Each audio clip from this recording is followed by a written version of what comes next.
The future of farming tomorrow is this absolute linkage between what I call the total nutrient system. It's total nutrient of soils, is it total nutrient of pasture, it's the total nutrient density of red meats getting produced from these pastures, and how these red meats then feed back into the food chain. It's a really strong story, it's a very positive story, and it's a very beneficial story going forward, how we create this natural linkage and understanding of what food production really should be. Hi, I'm Alex Brewster. I'm a partner in A&M Brewster of Rotmell Farm. The family's been here in Rotmell since 1981. So Rotmell is an upland beef and sheep farm in central Scotland. We're currently managing 200 breeding cows, predominantly Perthshire, Aberdeen Angus. We've got about 700 sheep. Historically there's been a black-faced flock, but we're starting to move it into the sheep into a composite breed programme. We're about 14% improved pasture, which is a fairly good grazing, and then after that we're fairly reasonably rough and extensive, but with a huge capacity to improve the quality of some of the upland nutrition. We're currently working on subdividing bigger blocks of land into what we're classifying as hill paddocks. We're working pretty hard with animal impact in behind fencing systems. We're looking to build fairly tall grass covers, and then we're eating off 50% of that grass and trying to trample it back in or recycle the nutrient of the remaining 50% back into the topsoil or back into biology within the soil.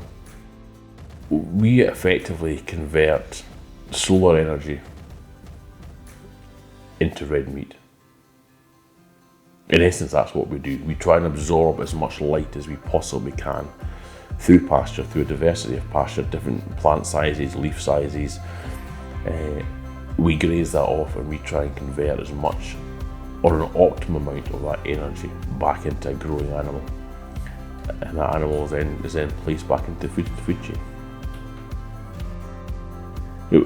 Farmers typically talk about grass to be harvested into silage or hay or to be grazed, but that's probably not grass or from a broader spectrum. It's not the pastoral plant's primary focus. Its primary focus is to reproduce itself, so it then needs to seed, and to do that it needs to be able to grow, and as the plant grows the root mass drops further down into the soil, and again this comes back to energy transfer. So we're looking to optimise the growth point of this plant, so when the feed value, the cell structure, the protein content and the ME is at its optimum, as the seed head starts to emerge, that's when we're looking to graze this plant off. So that's allowing us to place a lot of energy into the soil. You have quite a robust plant at that point. The cell structure of the plant then aligns pretty well with the rumen function within a cow. The more mature plants, it's a bit more testing for sheep. Sheep that have a smaller rumen, they prefer a younger, softer, gentler plant to help their digestion. But we're looking in this environment and where we are within the world, sitting here in Scotland, we need to try and optimise soil temperature. That's the biggest limit on grassland production. A couple of years ago, this country was never like this. This was being seriously set stocked. There was no real plant cover, and gradually, over time, we've created more rest. Got a bigger mobs impact on it. Yeah, how you doing? And now we've got things like plantain shooting up through here, which we hadn't actually ever seen before out here. Not the size they're now growing at. So we'll just keep doing what we're doing. Big mobs, 24 hours, on off, and hopefully that'll really thicken the sward up and add a real darkness and richness to it that's starting to come along, as well as allow the diversity of the seed bank that's sitting in here to take hold and start to express itself, which would be great. Another wee bit that's been quite interesting in this process is starting to understand this notion that a field of weeds is a symphony of needs, And we're now beavering away trying to understand, what are these thistles telling us? What are the nettles telling us? What are the dockings telling us? What is the imbalance within the soil we've got? Is it a phosphorus or PAK issue? Is it a calcium, or are we short of boron or silica? Is there a lack of mobilisation within the soil? And we've been chipping away around the edges too, creating our own bespoke forage mixes. And the idea behind that is to try and use this break crop, this cash crop, to set up winter feed, but also to drop in a greater diversity of plants, which then will hopefully start to manage these soil imbalances. And the theory behind it is that the thistle should hopefully just die away and drift off if we start to get the soils correct.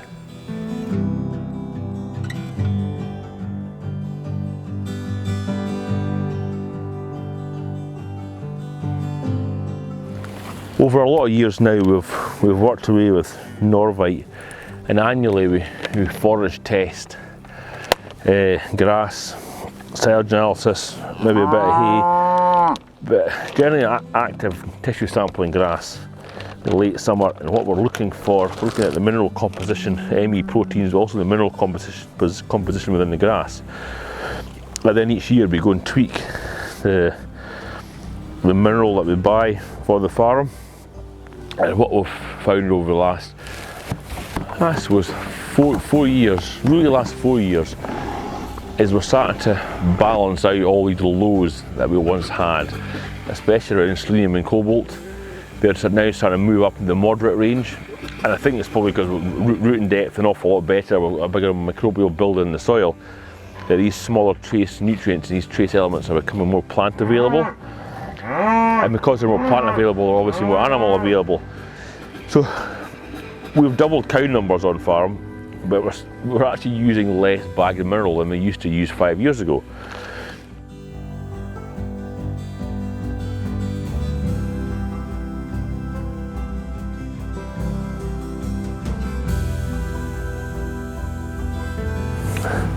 We haven't got a massive depth of topsoil here, but I do think that as the root mass drops down the way, zone B, the subsoil zone, gets further down the hill, because the topsoil and the plant roots drop into the zone B, and from that then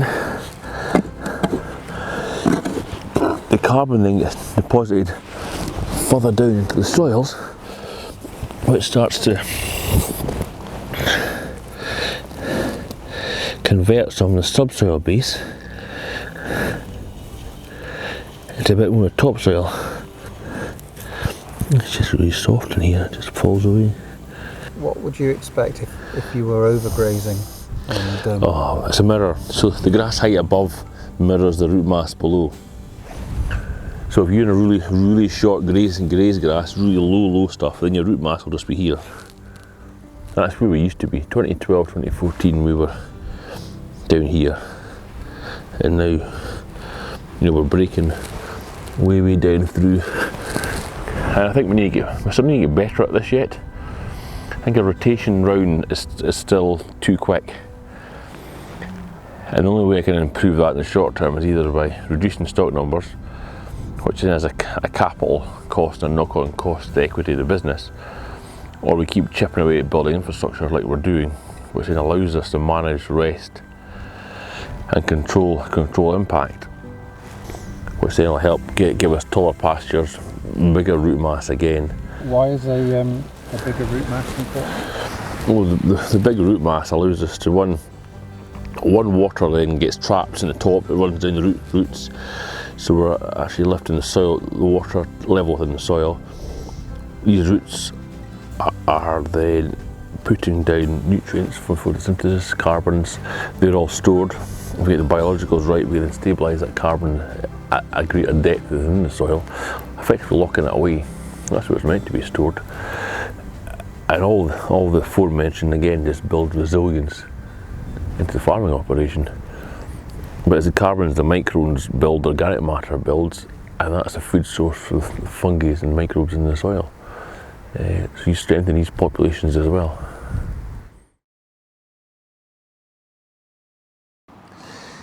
So this is the remnants of last year's multi-species forage mix. We deliberately established the summer before red clovers, a few white clovers, trefoils, along with the forage crops and the radishes to give us green cover or green manure in the following spring.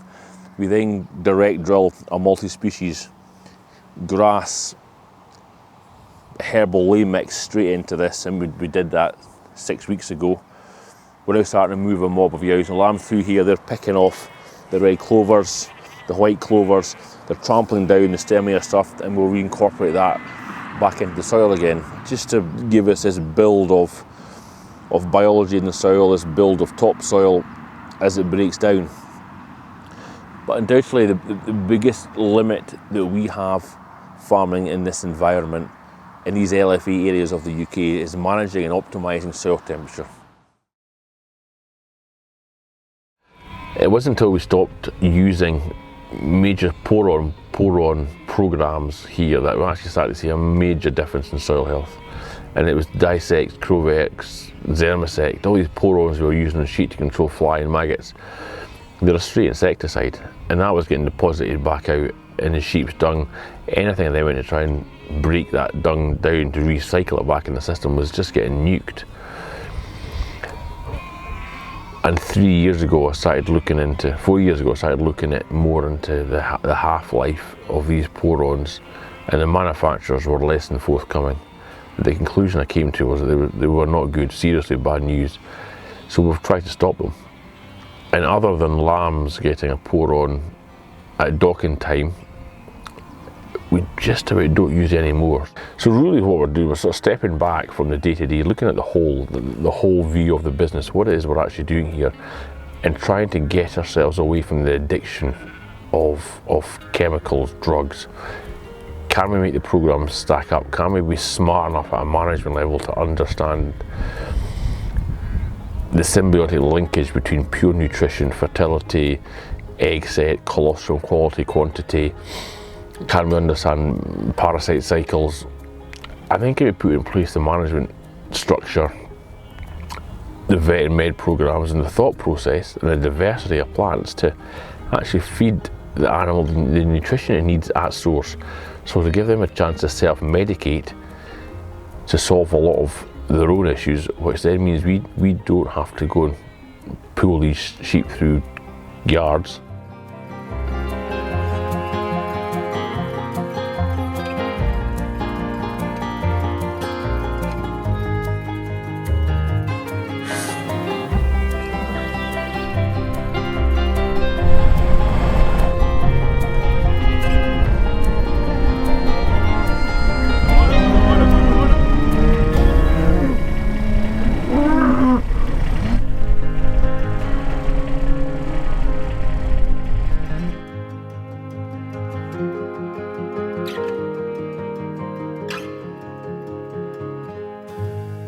What made you go for the Soil Farmer of the Year award then?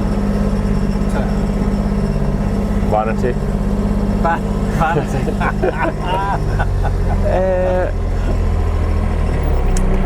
I think we went for it because it's the essence of what farming actually is. It's managing the soils, managing the land under your feet.